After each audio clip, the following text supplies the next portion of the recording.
The opinions expressed by the host and guests in this show are not necessarily the views of Children's Health Defense.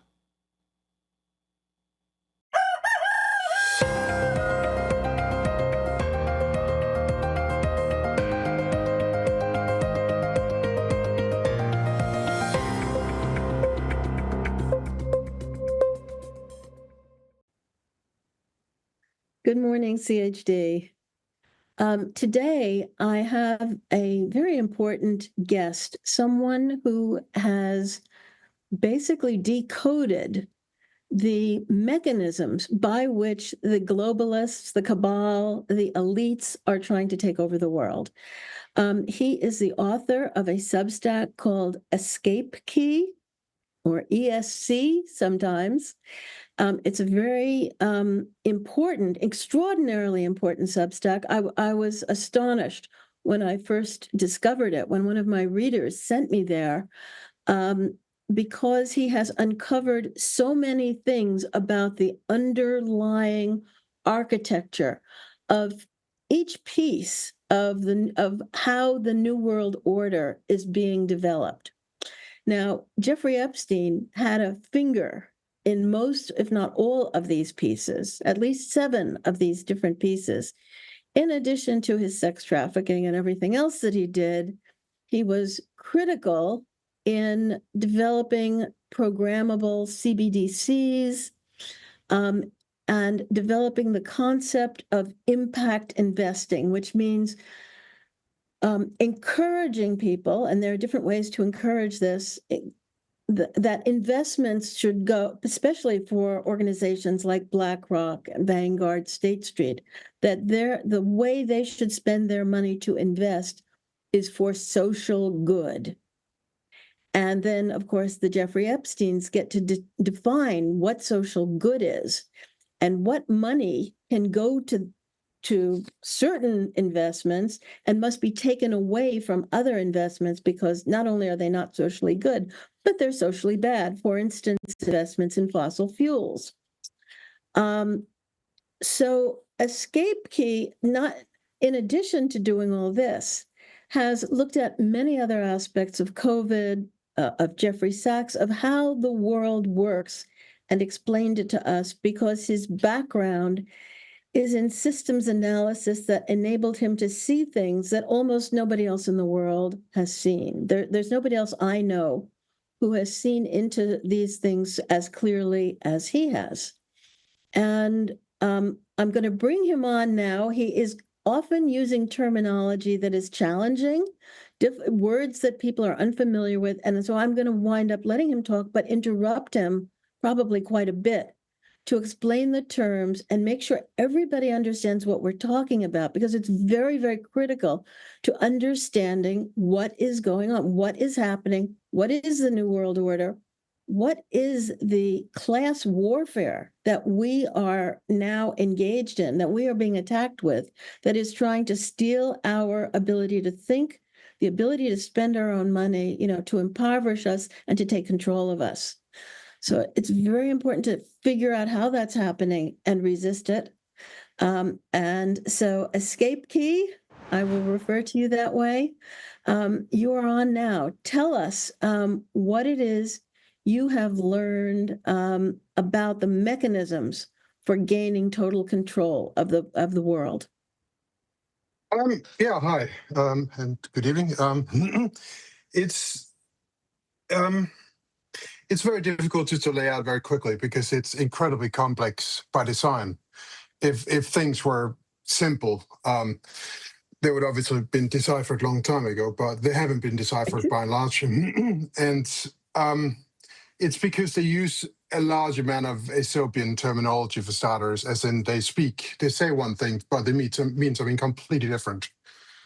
And the sort of key thing that they like to hide behind is essentially, the simple term ethics. And if we look at, for instance, sustainable development goals, which is really kind of a cornerstone of the sort of ethical sort of substrate of it all, you have concepts like, basic quality education and clean water and stuff like that. I mean, ultimately things which you cannot really disagree with, because, what sort of loon would disagree with quality education or good health and well-being, as we saw there, right? Kind of basically, no one's going to disagree with that, basically. But the trick is not really in sort of suggesting these ethics. I mean, ethics essentially could mean literally anything. Kind of the trick lies in essentially you will have someone sitting somewhere translating that ethics into a standard, into what does this actually mean. And in contemporary society, what it actually means is fundamental statistics. And it sounds very strange, perhaps, but that's ultimately what it is. Because so we have the Sustainable Development Goals, basically. Each individual Sustainable Development Goals break into sort of sub-goals, and all these sort of sub-goals effectively have indicators associated, right? So basically, kind of you'll have some indicators kind of sort of suggesting basically say, the malaria incidents per 1,000 population, or you have death rate due to road traffic injuries, or you have labor share of GDP, or let me interrupt. By indicators, you mean something that can be measured, a metric. It's absolutely, it's fundamentally global surveillance data, right?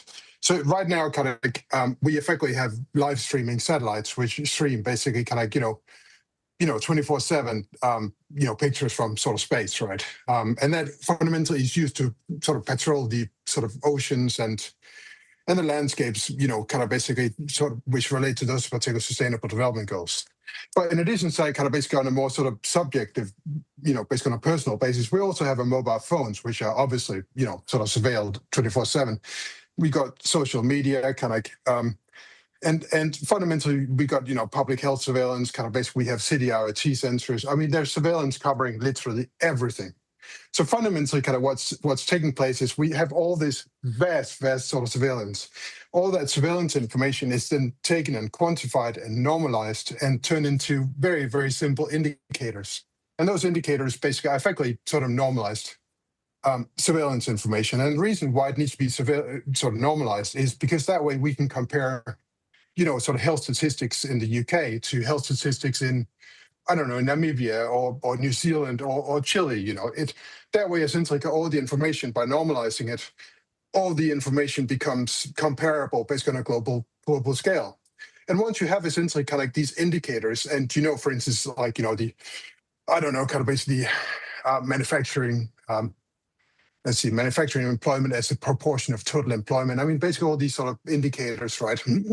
We can compare various sort of nations, basically kind of, but what's really important is essentially, in addition to the indicator, which sort of suggests like, basically kind of, a value which is either high or low, is that value will then be compared to a certain range.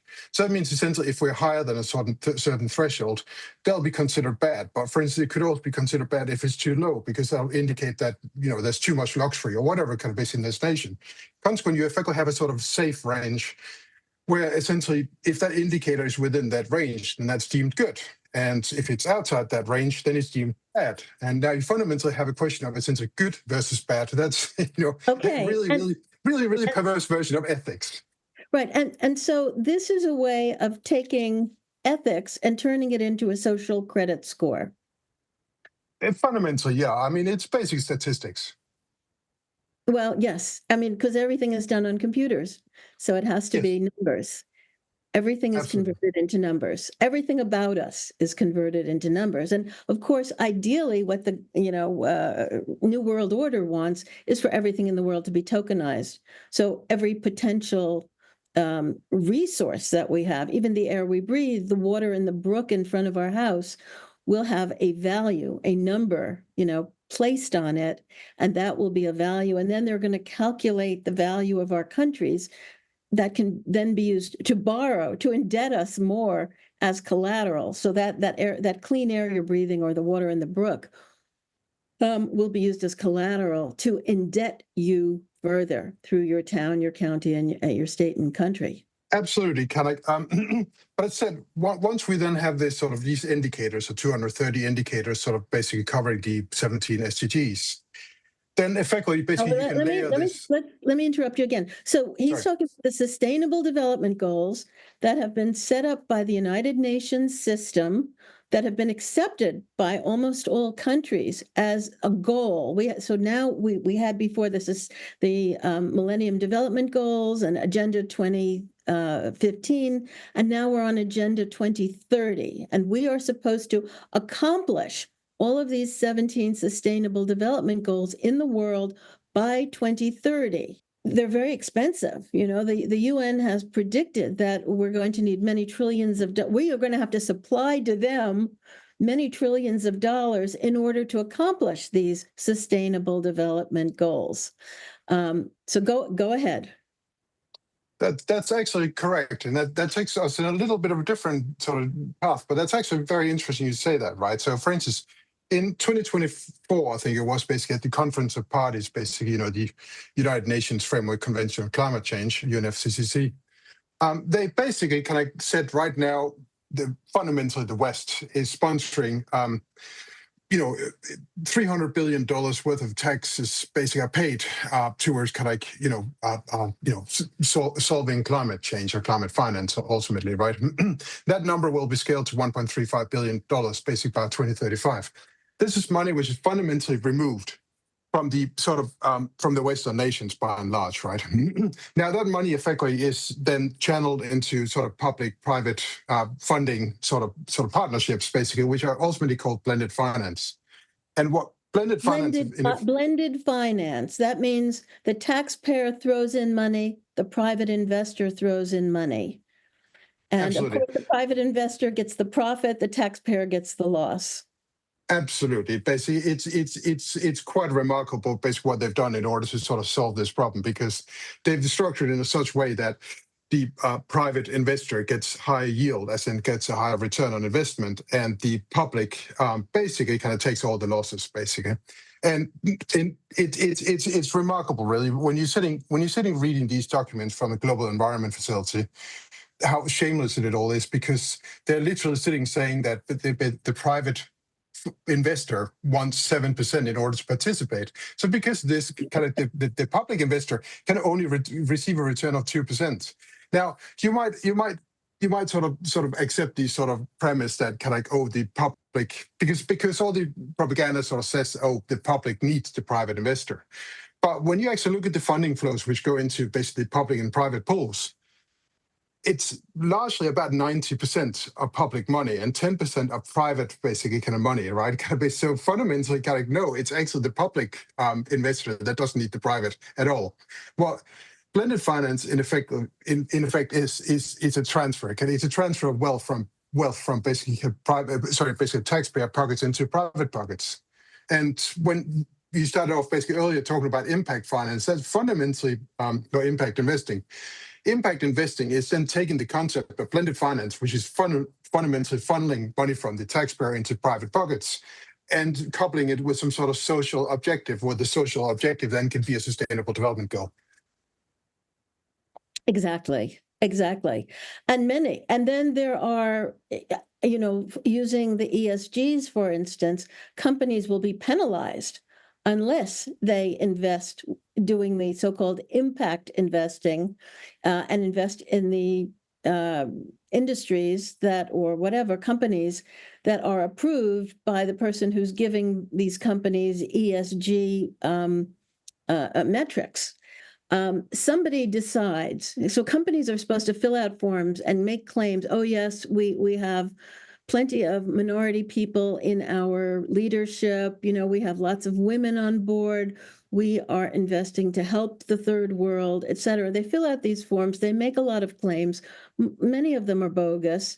And then they get a metric. They get assigned a value as to whether they meet the ESG goals and whether they will therefore be able to get financing for their investments, or whether they will be shut out if they don't meet the goals. And obviously, this is a system that it's very easy, to fix, to use fraud with. And so it's a way of sort of pushing out the smaller companies and allowing in the big ones, the ones that bribe, the ones that go along with this system.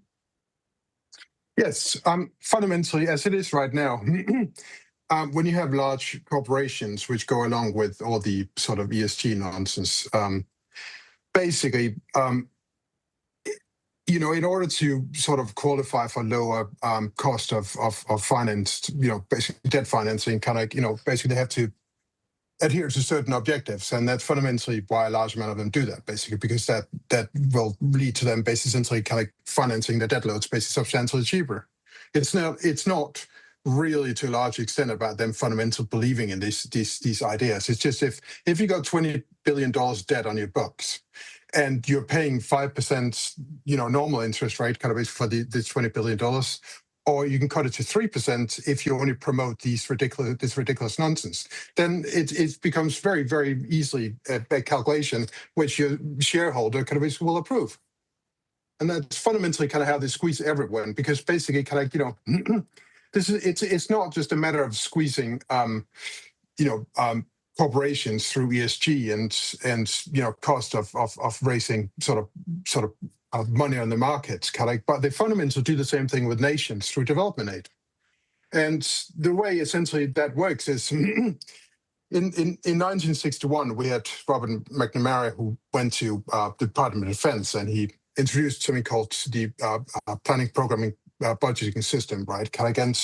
He carried that with him to basically the World Bank. And fundamentally what it led to was essentially development aid was conditional upon you adhering to certain requirements, right? Let me repeat what you just said. So under President John F. Kennedy, the Secretary of Defense decided to begin using a particular sort of accounting method to value things in the government.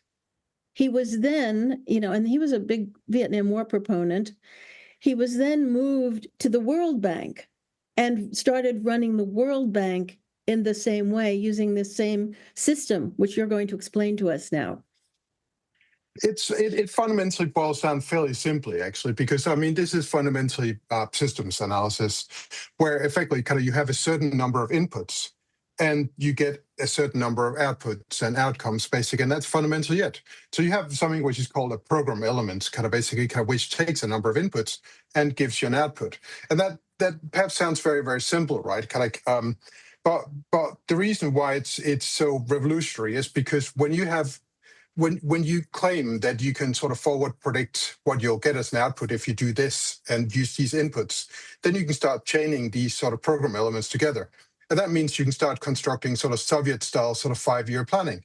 And that's fundamentally sort of what it leads to, because basically if it ultimately leads to these sort of theory that you can predict outputs on basis of inputs. And that's fundamentally the entire plan. But that's a little bit of a deeper discussion here.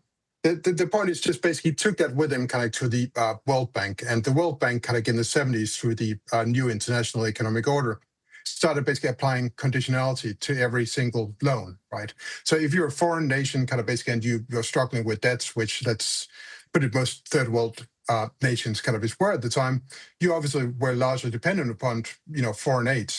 But if you're then told well, okay, you will get your development aid, but only if you do these things, and that's fundamentally what happens. And yes. that then progressively developed into sort of other concepts like good governance and stuff like that. But that's a bit of a deeper discussion. Well, not only good governance, but structural development, which was a term that was designed to confuse everyone, or structural adjustment, which meant that governments had to fire public workers. They had to spend less on their nations. They had to reduce their healthcare system, reduce their education budget, if they wanted to continue to get money from the World Bank and the IMF. And it was known by economists that this would actually reduce the economic activity in these nations rather than, benefit them. But it was a way of controlling them. And so this system that Robert McNamara brought to the World Bank and to the US government was used basically to harm it under the guise of providing foreign aid. Yeah, it was largely a scam. But basically, this essentially has further developed into sort of contemporary perspective into result-based management, which basically, if you look at the United Nations website, you'll find one manual after another with regards to RPM, result-based management, with KPIs, key performance indicators. And basically, kind of once you realize that key performance indicators very easily slips into the Sustainable Development Goal indicators, then you can very rapidly see how you can structure third world aid on basis of SDG indicators, which fundamentally is processed global surveillance information. And so consequently, say, for instance, basically Uganda, if Uganda kind of basically doesn't restore, like, say, 20% of their land area to become forests, then they will not qualify for the next sort of batch of sort of development aid. Of course, they will do that. Right. And Natura 2000 actually required European nations to do that. European nations that did not require any aid.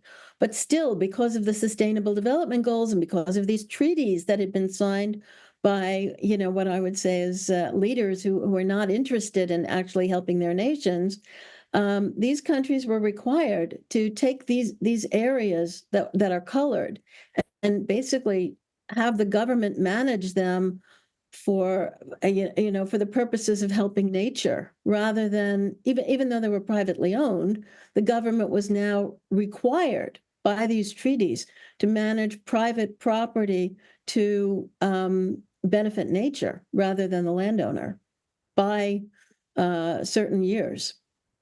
30% of Europe and 30% of the world by 2030 is supposed to be under government supervision for the purposes of improving nature. Yeah, but I mean, basically, in the meantime, they've launched, Nature Needs Half. Kind of basically, that was launched in 2009 by the Wild Foundation.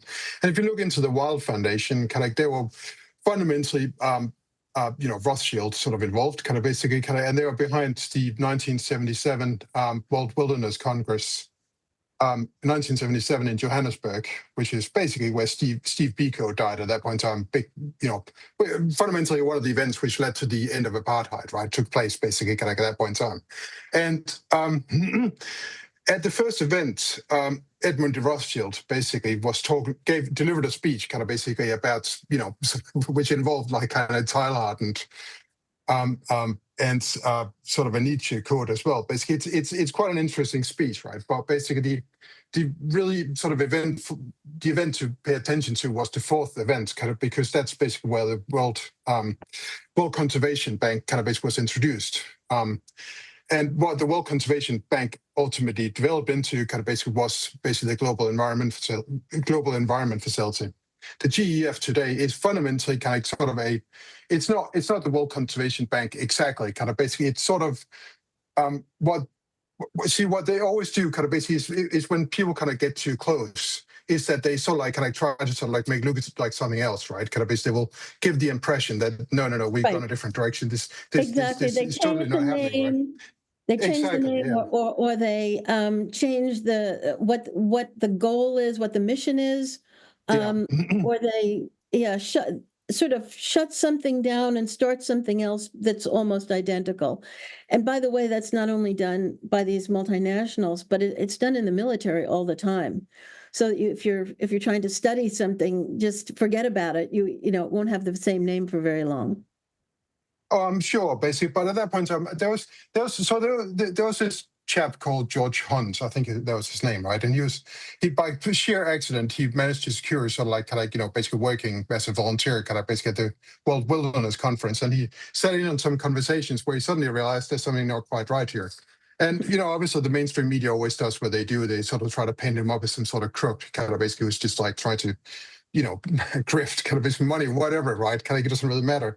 But fundamentally, what he's saying is largely correct. I mean, he doesn't have all the pieces, but he basically sat in on some very interesting conversations, which basically have independence sort of reconstructed, right? Now, the Global Environment Facility effectively kind of like is the idea of the World Conservation Bank kind of basically was larger than the GEF itself. So what they did was they took kind of the public funding aspects of the World Conservation Bank and split it into kind of the World Bank. So effectively, kind of basically, the GEF is the facility to structure the deals, and that's basically fundamentally kind of, we hear a lot of talk about ecosystem services, right, and natural asset companies, right. What that fundamentally is basically the global environment facility will be deeply worried about basically since some UNESCO rainforest and Rothschilds Indonesia, right? And some private equity investor worth billions kind of basically will come in and say, oh, fundamentally want to harvest the carbon emission credits from this rainforest, and the GEF will then structure the deal basically using blended finance that we were talking about before. Which fundamentally stitches the public, purse basically, kind of, and rewards kind of the private kind of with all the, funding, and that's fundamentally kind of basically what the GEF kind of basically help structure. And that's again kind of basically, I mentioned the UNESCO biosphere reserves, and it just goes to show this sort of level of cynicism basically, because I really wish it wasn't true, basically, but a large amount of the lands which are submitted kind of basically to the UNESCO biosphere reserves are fundamentally monetized kind of basically through these structures, which just seems so incredibly, I struggle to find a word for it, because basically it's beyond cynicism. It's just pure exploitation. Kind of, they talk a lot about like sort of colonialism, kind of like, that's this sort of bad old mean word, right? So what they fundamentally do is basically they just rename it, kind of basically, and now claim it's responsibility to protect, kind of basically, and peacekeeping forces, but it's fundamentally the same thing. It's just. Yeah, sorry. It gets a little bit much sometimes when you're sitting exposed to this, because it's just so disgusting. Right. The word is disingenuous. So the bankers, the people who are setting up these systems, the ones at the top anyway, know exactly that it's all bullshit, that they're using these terms, they're claiming they're doing good. What they're really doing is taking a huge cut off the middle class, the taxpayers, maybe the lower class as well in the richer countries, and creating investments that will pay themselves off.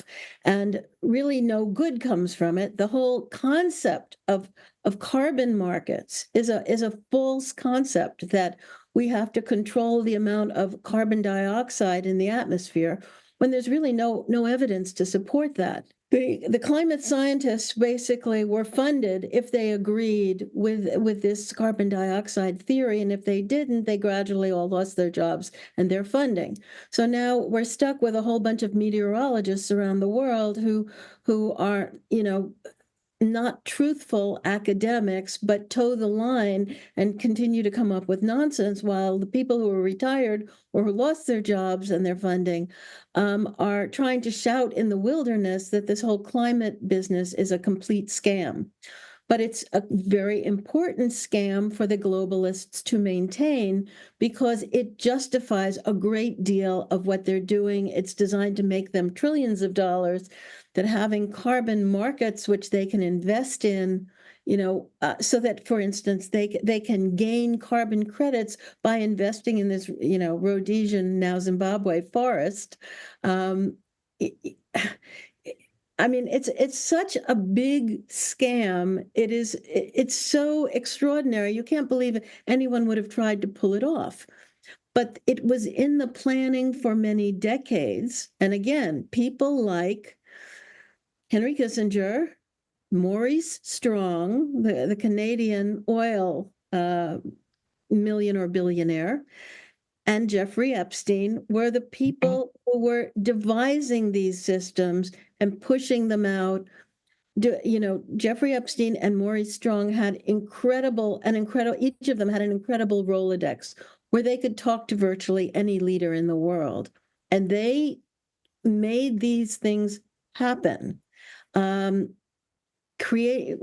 figured out how to create false notions of scarcity, of overpopulation, about pandemics, about climate, and then build the structures to support these false notions. So back to you, EscapeKey. No, by and large, I completely agree. A while back, I wrote an essay on Substack called Climate Chronology, kind of where basically I started going through forensically through all history relating to sort of climate change. And when you read the 1970s, especially as a continuous sort of flow of events, it's just absurd. I mean, at the 1979 first World Climate Conference, they were standing there issuing effectively, the implicit sort of carbon consensus, right? Kind of based. But when you look at the actual, when you look at the conference proceedings, they weren't discussing carbon dioxide at all. They were sitting discussing kind of the planned future of tomorrow. They're sitting talking about kind of basically hypothetical impacts of carbon on agriculture, on oceans, yada yada. All the aspects kind of they wanted to control of the world fundamentally. Kind of, I mean, it had nothing to do with carbon dioxide except basically that being a convenient sort of excuse. But you mentioned Epstein before, correct? And Epstein is really interesting in that regard because in 2011 there was an email. Here's one. So I dug into the Epstein sort of archives quite a bit since early February, and it is somewhat ironic because there was this sort of chap basically on my Telegram channel who sort of spoke about the sort of Epstein sort of files, and I said, well, I'm not going to waste my time with these because it's just ludicrous. They're obviously intended to waste time, basically. Then I started looking into it anyway, and one of the first really major emails I found was on impact investing. And I thought this is really interesting because in 2011, I think it was October 2011, virtually no one knew basically about this. And the reason why I knew basically was because when I wrote my essay on blended finance, one of the things I found was the very first pilot of agroforestry sort of blended finance initiatives was Moringa, which was a center in Edmund de Rothschilds Fund, right? Still is, right? Yeah, so it's the name of a fund, and it's a tree that supposedly, produces a great amount of good stuff. And so that's what we should be investing in. And remember, impact investing is investing for the social good. Yes, exactly. Basically, but impact investing itself as a concept was invented effectively at Bellagio, which is Rockefeller territory, right, in 2007. And in 2009, at the Clinton Global Initiative, Bill Clinton basically was introducing the GIIN, basically IRIS. The standard is basically for doing, sustainability accounting in this regard, right? The sort of first pass basically on all this. Related to impact finance. And Jamie Dimon of JP Morgan was there as well, basically approving all this sort of stuff. And massive investment from Rockefeller, yada, yada, yada, right? This was in 2009, and this was Bill Clinton representing the Clinton Global Initiative, right? So it's got Clinton everywhere in that regard. In 2011, when I found that email, it was about the sort of global health fund, which is Bill Gates sort of sponsored blended finance sort of initiative, impact investment, blah. And basically the email essentially answered on, I think it was the 25th of October, but basically since the actual investment from the public side was not announced until 2 days later. So they knew at that point in time it had already been approved, right? Because that was the time basically where they made the presentation to Bill Gates himself. And then basically I just sort of went through the entire sort of history, of those emails, just to sort of establish the sort of history. And it's just absolutely astonishing because basically what fundamentally took place was Epstein was fundamentally right at the center of structuring these deals. And so he even takes credit for it basically in one of the emails, basically that he came up with the concept, right? Now, as said, basically Hillary Clinton was the Secretary of State at that point in time. And I think it was October 27th, 2011, she was the person who announced this $288 billion initial sort of pilot investment, basically public money into impact finance. So you have Bill Clinton announcing the concept, yeah? And at the same point in time, you have Hillary Clinton in the State Department handing the money to the private investors like Bill Gates. It's just mind blowing the sort of level of corruption, right? And then in 2012, they announced this sort of they organized this impact finance sort of event, get in State Department, and you can find the videos on YouTube and all that sort of stuff. Where Hillary Clinton is basically fundamentally fronting it, right? And she's the one who's funded the public side of it, right? And then around the same time, basically, I said sort of impact finance is ultimately basically we direct money towards an alleged social good. I mean, the social good is not about it's not about social good. It's just an excuse, right? It's Right. just a way, kind of basic. It could be literally about how everyone should wear silly hats on Thursdays, right? It could be literally about anything, right? It's just the entire concept is just basically channeling money from the taxpayer. Yes, but even before 2011, Lynn Forrester de Rothschild, who was a woman from New York who married Teddy de Rothschild, and became the publisher of The Economist, and probably running the Rothschild enterprise in England now, since her husband has died. She was a big pal of Jeffrey Epstein. And she's mentioned many, many times.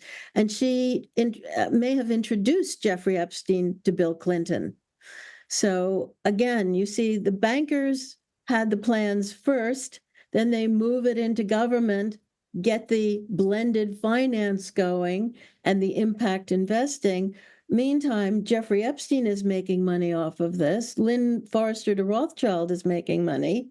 And the Clintons are getting kickbacks when Hillary runs for president from all the donations from around the world for this sort of impact investing through her foundation or others.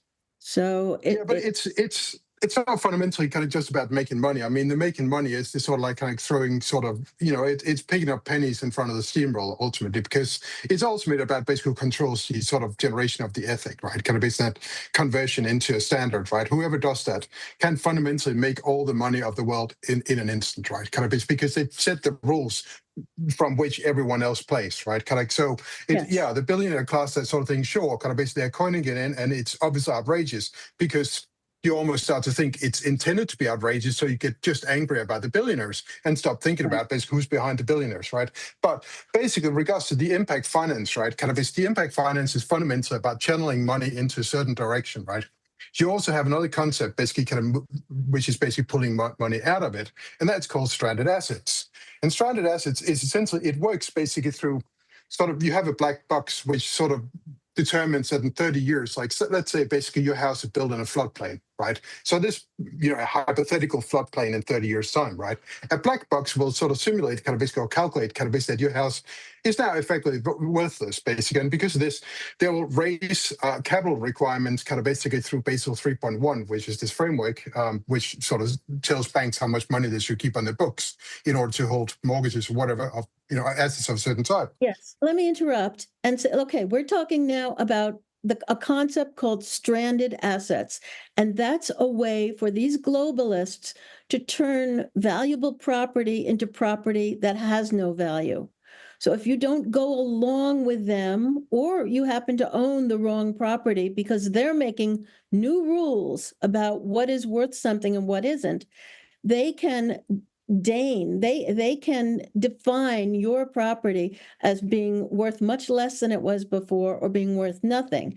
And as you said, because it's in a floodplain, they can, or because it's not being used for a social good or for some other reason, they can just go after it. And suddenly people who have invested in these industries such as the fossil fuel industry are being told they have stranded assets.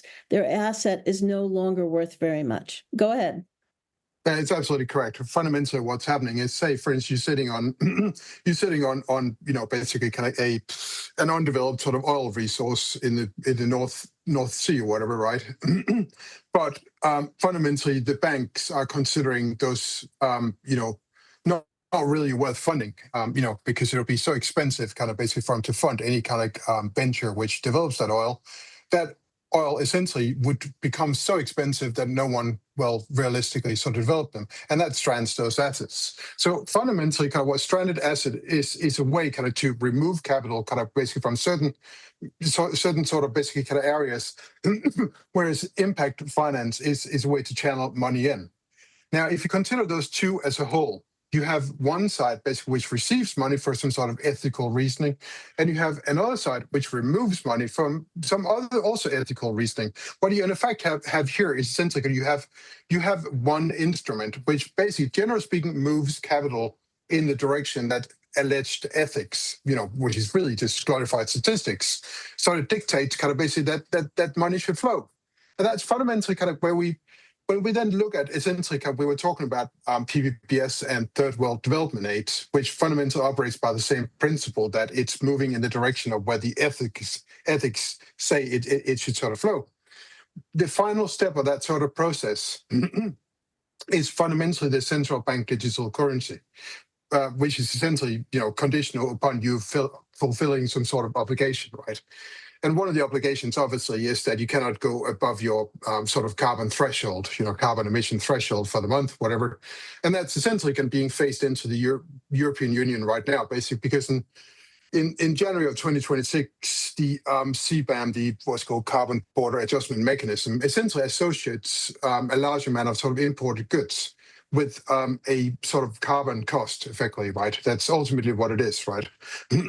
Now, they're already talking about... So the American audience knows nothing about this. So let me start again. As Catherine Austin Fitts has explained, once you have CBDCs or another kind, you don't have to have CBDCs. You can have a different kind of electronic money. But as long as the globalists, whether they're government or whether they're non-government entities like the UN, they can put conditions on how you can spend that money, or whether it expires after a certain time, or whether they're going to tax you 20% every year on it, or whatever. These conditions can be related to social good, like, have you done enough volunteer work? Are you eating your vegan diet rather than a meat diet? But anyway, once you have electronic money that conditions can be placed on, and for instance, the Trump corporation stable coins, the Trump coin and the Melania coin, could certainly have these conditions placed on them, and some other cryptocurrencies can. So it isn't happening in the US yet, but in Europe, it's already happening. Now explain to us what's going on in Europe.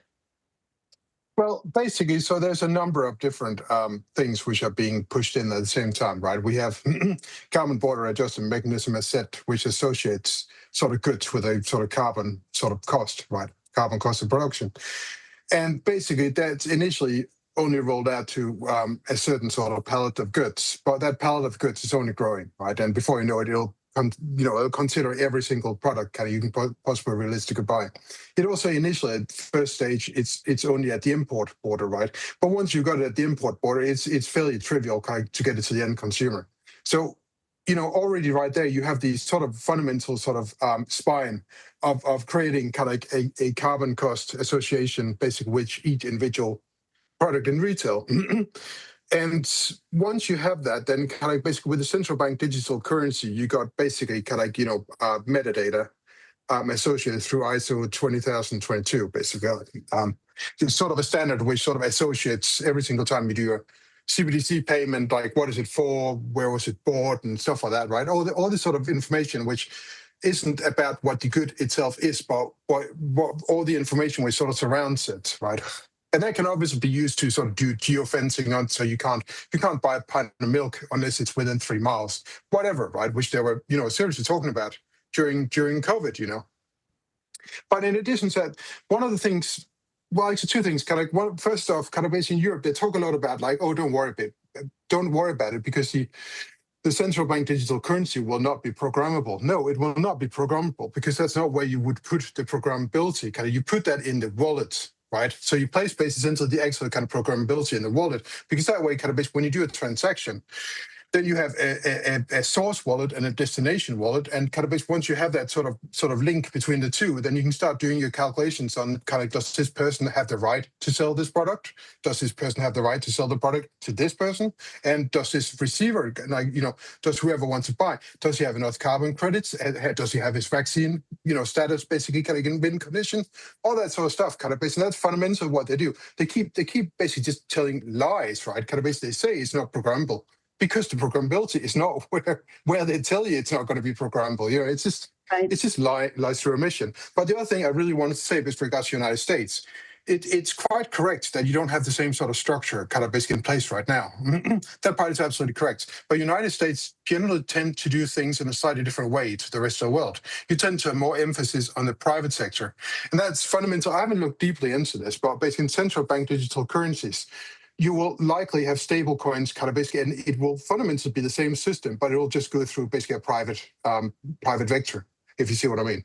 Yes, and in fact, stablecoins are there are bills in several state legislatures right now so that states could accept stablecoins and pay their vendors in stablecoins rather than money. So the system is being slowly built out at the state level, and in particular, it even specified that it was the Trump Corporation stablecoin that could be used. So these four parts of the system: blended finance, which is a way of Yeah. using taxpayer money to shift it to the private sector; impact investing, which favors certain types of socially good investments and disfavors others; stranded assets, which takes certain industries and makes them less valuable or have no value at all; and then the conditionality, the ability to apply conditions to the use of money through CBDCs or some other electronic money.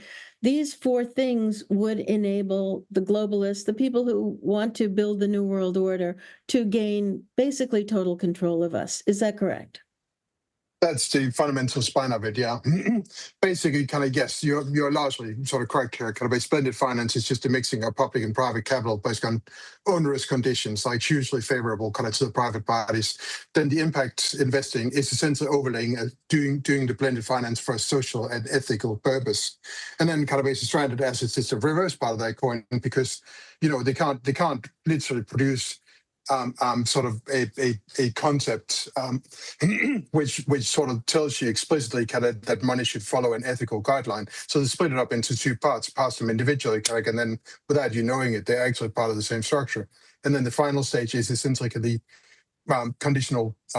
conditionality sort of based, kind of basically central bank digital currency.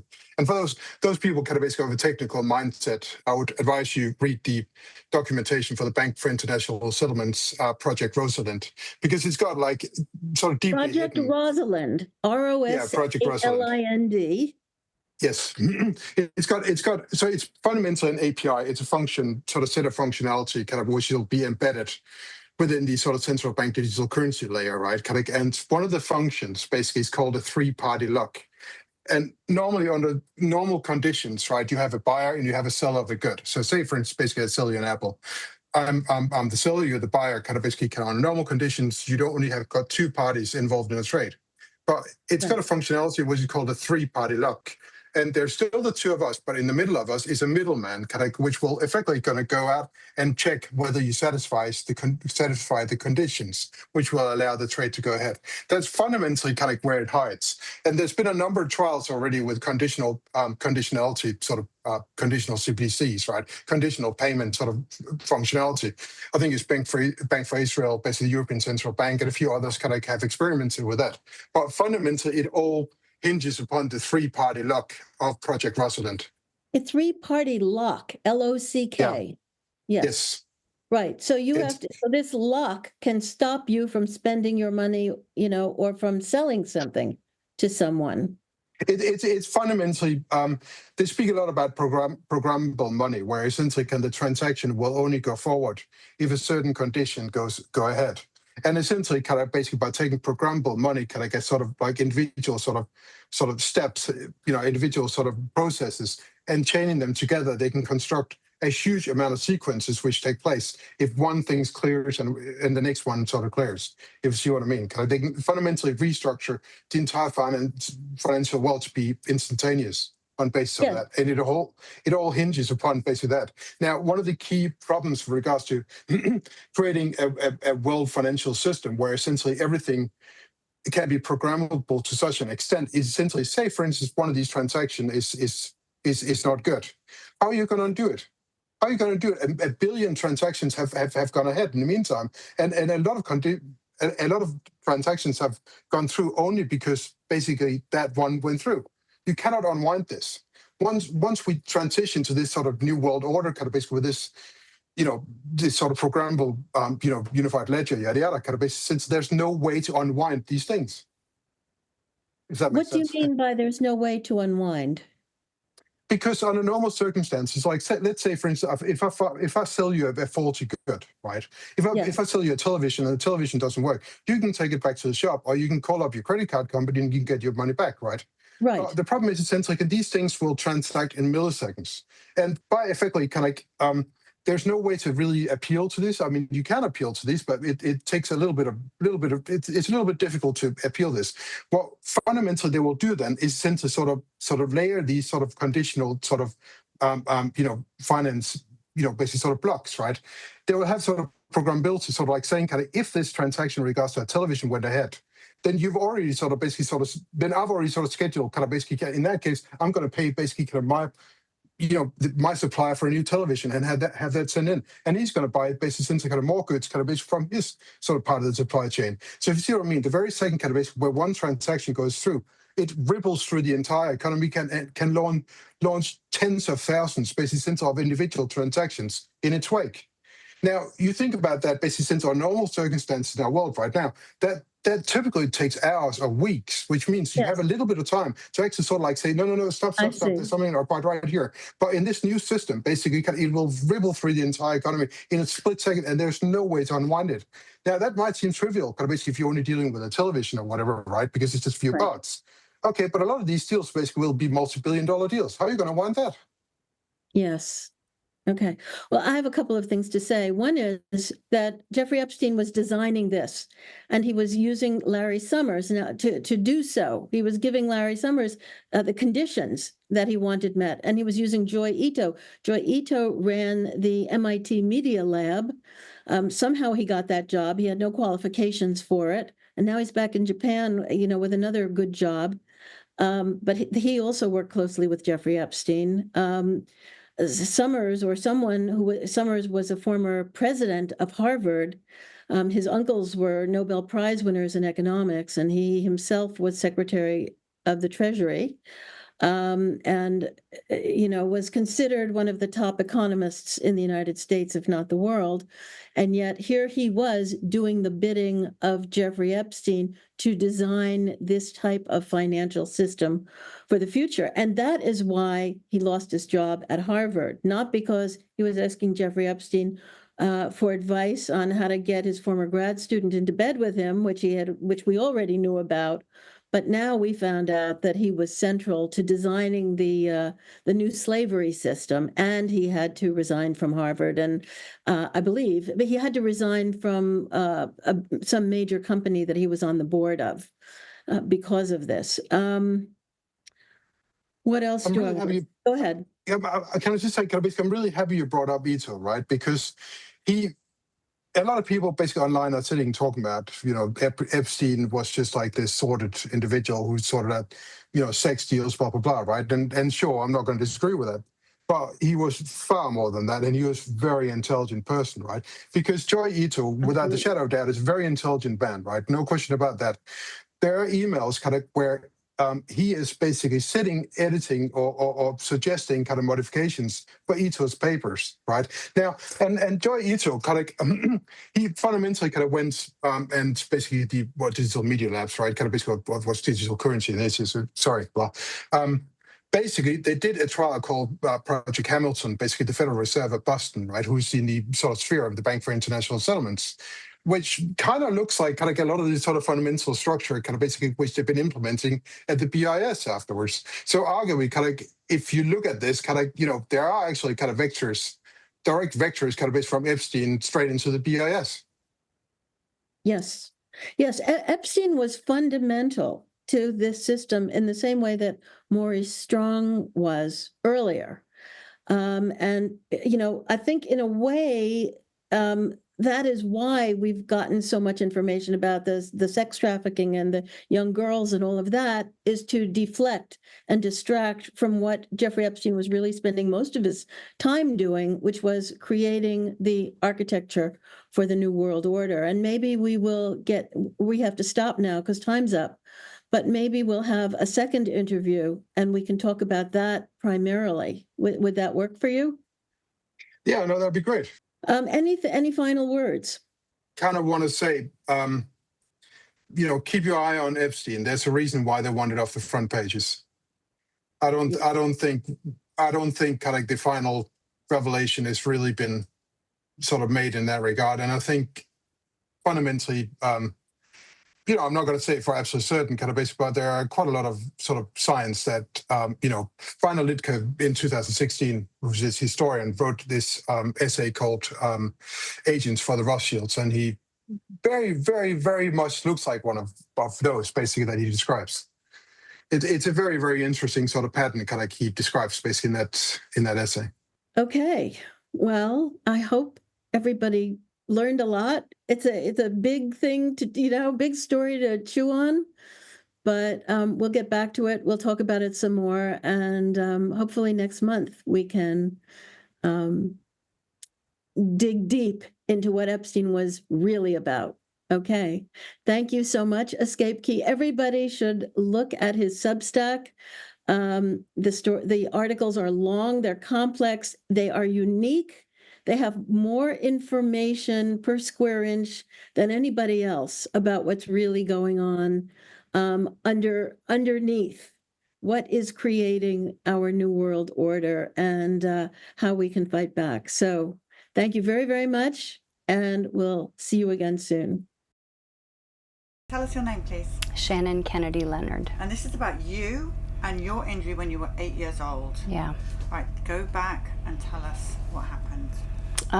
It was the late 70s. It was probably either 1977 or 78, and I'm not sure which, but I remember that I needed to get booster shots to go to camp.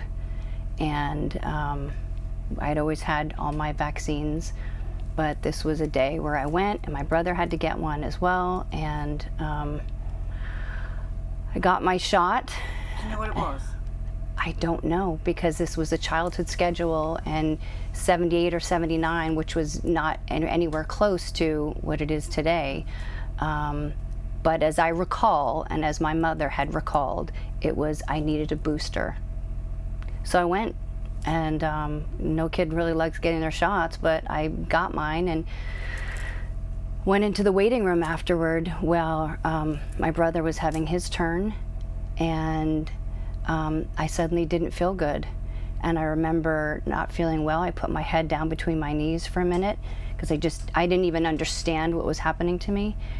And then I looked up, and in the doctor's office, he had this giant, like a canvas stretch over, it was like a fabric print of children's faces from all over the world, every representation. And when I put my head down and I came back up for a moment, I saw the image going like this, and it's the last thing I remember. And I woke up with them having carried me back into the doctor's office. I had wet myself. I was terrified, scared, didn't know where I was, because when you faint, it's almost like you're sleeping, but your body kicks, your mind kicks in and goes, we weren't sleeping, like what happened? So you are completely disoriented, don't know where you are. And because I was 8, I just started crying, and then of course I wet myself. But it turned out I'd had a seizure in the doctor's office, and so they had carried me back in to attend to me, and I was admitted to the hospital so that they could find out what was wrong with me. Did they say you just had a vaccination? Was it ever linked? Never. Never brought up, never even, no connection was ever made. So I went to the hospital, they test me for epilepsy, they run all these other possible tests, and of course nothing comes up. And it was just this mystery, and I'm just astounded at how far back this goes, because knowing what I know today, and it took me until I was age 49 to figure out that that's what it was, to actually make that connection. But I'm disturbed by the fact that no one made any connection to cause effect. And what was it that suddenly made you think, oh my gosh, that is what it is? Well, I was a health education major in school, in college, but I got out and I worked in the entertainment business for a long time, and I was making a decision to sort of step down from a position I'd held for like 18 years and do something different in the health field, because I had started to get some chronic illnesses. And the more that I ventured down into my own health again, away from pharma, which had never served me, was only making the issue that I had worse, I just started realizing that there were other alternatives. And as soon as I started exploring them, I suddenly started getting better from that issue. So I was also then surrounding myself with more education and other people who were in that field as well. And slowly but surely, I started going, wow, I think that's actually what that was. And the more that I started investigating, I went, oh my God, that's actually, I had no clue. And I was 49 years old. And this would have been like 2018. Do you have children? I do. Did you vaccinate your children? I did. I vaccinated my daughter, even knowing what had happened to me, because I didn't make the connection. And my daughter was born in 2013. And when everything in the early 2000s really sort of bubbled up about all the injuries, by the time I had had my daughter, it had all been relatively quieted again. And I felt silly. But everything in my body was saying, I don't know about this, this makes me really uncomfortable. And so I asked my doctor and my daughter's pediatrician, and it was like, he was so prepared, and he was like, actually said to me, I love this. I love when people bring this up. Bring it on. Let's talk about it. And I remember thinking, oh my God, I'm not equipped to have this conversation with this guy. I know nothing about this. And he's still, again, at that time, I never realized that I had a vaccine injury. My daughter shares my DNA. So if it happened to me, there's a good chance that it could happen to her, simply because we share the same DNA. So I spaced them out. I had come to learn that that might be a good approach, just space them out a little bit. And I didn't let them give the Hep B shot right away. That was the first shot. And so I waited about 30 days. Like it was really gonna do so much. But I feel blessed. I feel really lucky. My daughter is okay by all accounts. Normal, healthy kid.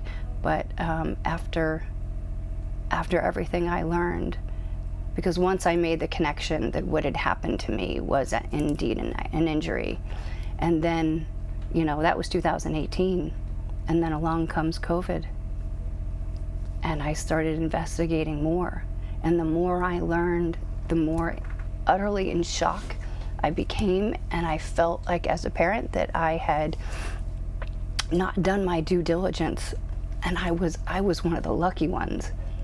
So if I had actually caused my daughter harm just because I chose to, be in a little fear or let someone else tell me it's okay, I got lucky. And then I came to learn that once I said, I was like, that's it, she's never getting another one. I continued to learn more. But now I know, I didn't even know what the laws were in my own state, and there are exemptions available in the state of Arizona. The state of Arizona has all three exemptions, and people are entitled to them. And now I've come to learn that the Gardasil vaccine is known as the most deadly one on the market. And they get ready to inject our sons and daughters, 11 or 12, no, she's 10, and I have told her. I've had to tell my daughter about things that she shouldn't have to know about, but I want to educate her. I want to let her know now, so that when she gets older, if she questions it, she can go and continue to do her own research. I'll certainly be able to hand her the books, but I regret giving her the ones that I did. I regret every single one, but I'm glad I finally made the connection so that here's the thing, is that when COVID came around, I was someone who went, wait a second, now I'm in, the health field again. I've got a certification as a holistic health coach, and I'm doing Reiki and sound healing. And I didn't want the vaccine. I didn't want that because I said, I've spent so much time cleansing my body, doing cleanse for this, cleanse for that, and I have this history. And there was so much judgment, there was so much ostracizing, there was ridicule. I completely lost so many friends. How are your friends doing now with all their vaccines? Well, to be honest with you, I hate to say this, but I don't really talk to them anymore. Most of the people that I do connect with now are the ones who get it and the ones who didn't get vaccinated. But I know it's just a matter of time, given everything that's out there. But some of these people, when I said I didn't want the vaccine, they would, try and convince me of otherwise. And if and when I chose to tell them that, well, I actually had a vaccine injury as a child, they would then say to me, oh, I get it. Well, I understand then, like, you have a reason. And I was so utterly struck by that and dumbfounded. So my own injury has to be my reason for not wanting more. Can't my injury be your reason? Because that happened to me. Can't all of the countless injuries out there be the reason for other people? But we live in an absolutely brainwashed society over this, utterly brainwashed. And because I was also one of the brainwashed, I got my kid vaccinated and didn't even realize until, 40 some odd years later what had happened to me. But you saved her from the colossal HPV. That's fun. Oh yeah. Thank God.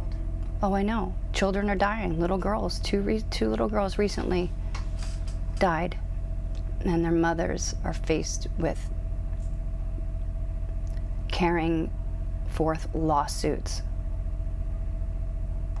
because they lost their kid. Is there anything else you want to say to the people? I just want to tell parents to wake up.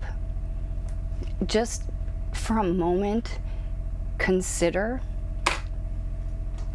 that there's more to the story and you're not getting all the information.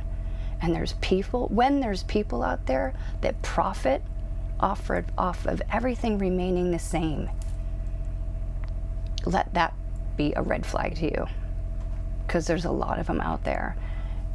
Don't ever get another one for yourself. Don't ever get another one for your kid. And if you are the mother or father of a newborn, don't do it, and do your research, because you have no idea. Most people have absolutely no clue at what goes on, and it's because it's all suppressed. It's completely suppressed, and it's intentional. And people cannot grasp that. Well, find yourself a friend who's educated in the area and spend some time. I try and tell the mothers that the moms of my daughter's friends, because they're all 10 and they're going to start to be asked at 11 or 12 for that Gardasil. And I'm starting to tell them, it's the deadliest one out there. You're literally playing Russian roulette with your kid's life. Don't do it. Breaks my heart. Thank you. This and all CHD TV programming is made possible by generous support from viewers like you. Please consider making a contribution today to keep our programming going strong. Thank you.